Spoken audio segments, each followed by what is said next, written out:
John here from BUOY, and I'm doing BUOY HQ today. We're doing testing, comparative testing to a normal hat when it gets wet, how long it takes to dry compared to the BUOY floating hat.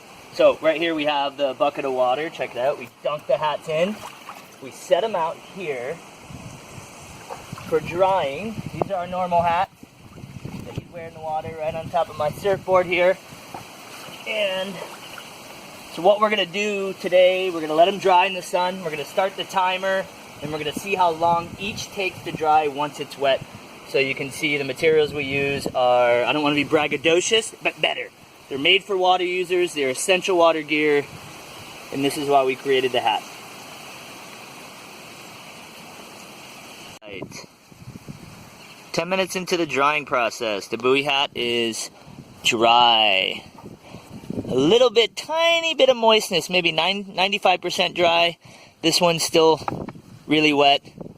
And this one is literally dripping water still.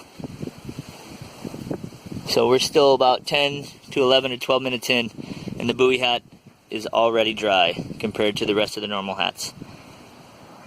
Alright, we're 1 hour in, and this hat is essentially 80% dry now. This one's about not quite 50%, so it takes about a little more than an hour for that hat to dry. 10 minutes for this, our BUOY floating hat, and more than 2 hours for that hat to dry.